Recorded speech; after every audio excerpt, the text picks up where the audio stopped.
¿Vives en mi apartamento y todavía te atreves a desafiarme? El día que eché a mi marido y a su familia de casa, a los 40 años, Raíssa sabía exactamente lo que quería.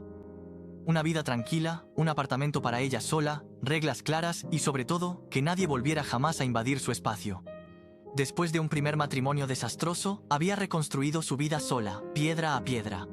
Un buen puesto de contable, un salario estable, ningún crédito, ninguna deuda y un bonito apartamento de 2 habitaciones en el centro de la ciudad. Su refugio, su reino, su equilibrio. Luego llegó Vadim. Un hombre discreto, sereno, casi invisible. Tras años de tensión, gritos y control con su exmarido, Raíssa creyó ver en él un remanso de paz. Hablaba poco, no se imponía, no molestaba en nada. Durante meses había sido el hombre ideal, limpio, tranquilo, educado, casi invisible.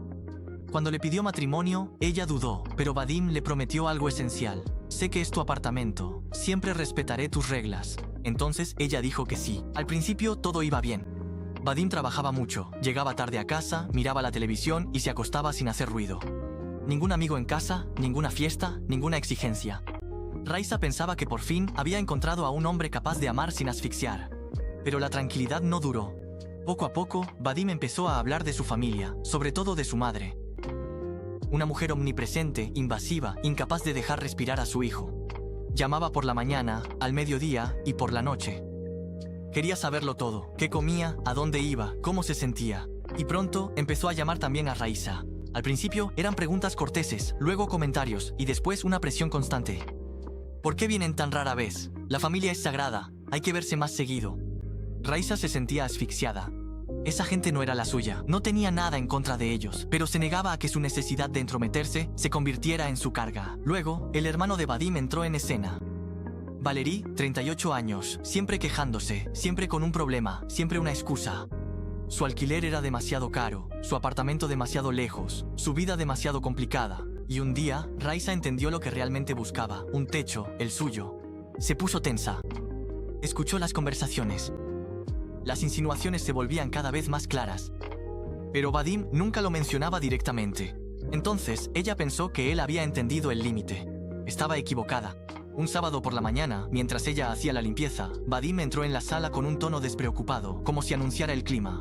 Hoy, mi madre y mi hermano vienen a almorzar. Raíssa apagó la aspiradora. ¿Perdón? Llegan como a las 2. Ni una pregunta, ni una petición, ni siquiera una advertencia a la víspera, solo una decisión tomada sin ella. La rabia surgió de inmediato. No quiero visitas hoy. Vadim frunció el ceño. No son visitas, es mi familia. Esa frase lo cambió todo. Mi familia. Como si eso bastara para borrar su propio derecho, como si su apartamento de repente ya no fuera realmente suyo. Una hora más tarde, sonó el timbre. Su suegra entró como si fuera su casa, cargada de bolsas de compras, ya lista para adueñarse de la cocina. Abría los armarios, criticaba el contenido del refrigerador, sacaba las cacerolas, ponía agua a calentar como si llevara viviendo allí 10 años. Y Valérie dejó una enorme bolsa en la sala, se dejó caer en el sofá, encendió la televisión y soltó, sin vergüenza, sin pudor. Me quedo aquí unos días. Vadim me dijo que estaba bien. La sangre de Raíssa se heló.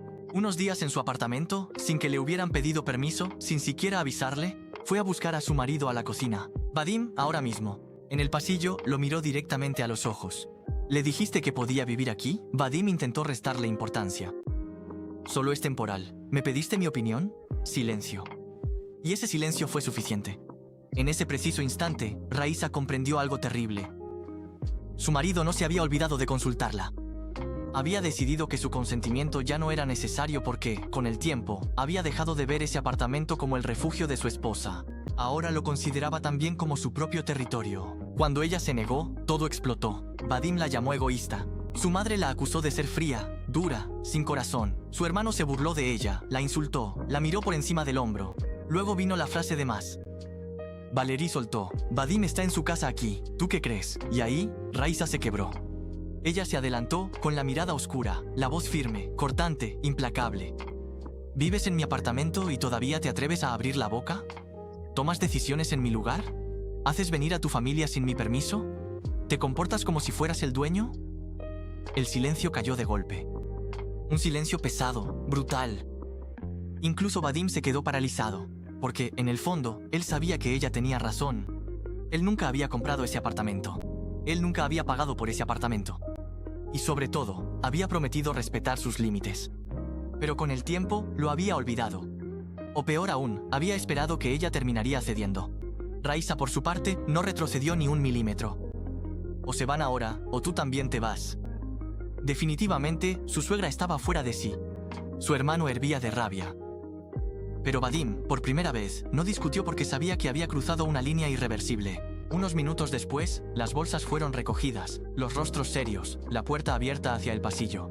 Y Vadim, él también, preparó una maleta. Cuando la puerta se cerró tras ellos, el apartamento volvió a quedar en silencio. Raisa se sentó en el sofá donde su cuñado pensaba dormir. Pasó la mano por la tela, lentamente, como para comprobar que todo era realmente cierto. Su matrimonio quizá acababa de derrumbarse, pero al menos ella no se había abandonado a sí misma. No había traicionado sus propios límites, no había cedido ante la presión, no había dejado que otros redibujaran su vida en su lugar. 3 días después, Vadim la llamó. Quería hablar. ¿Y qué pasa con los midones? Se conocieron en un café. Se le veía cansado, inquieto, con menos confianza. Vivir con su madre le había recordado una verdad que había negado durante mucho tiempo. Ayudar a la familia sin límites no es necesariamente un acto de amor. A veces, simplemente se trata de no haber aprendido nunca a establecer límites. Le dijo que quería volver, que había entendido, que nunca más traería a nadie sin su consentimiento. Raisa lo escuchó hasta el final. Luego, ella puso sus condiciones. Su madre ya no vendría sin invitación, su hermano tampoco.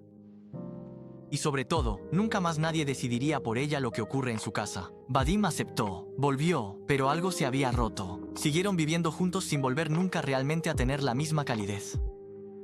Porque hay momentos en una pareja en los que todo cambia, momentos en los que el amor ya no es suficiente, momentos en los que hay que elegir entre la paz aparente y el respeto por uno mismo. Raisa, ella, había elegido. Se había elegido a sí misma. Y por primera vez en su vida no se arrepintió.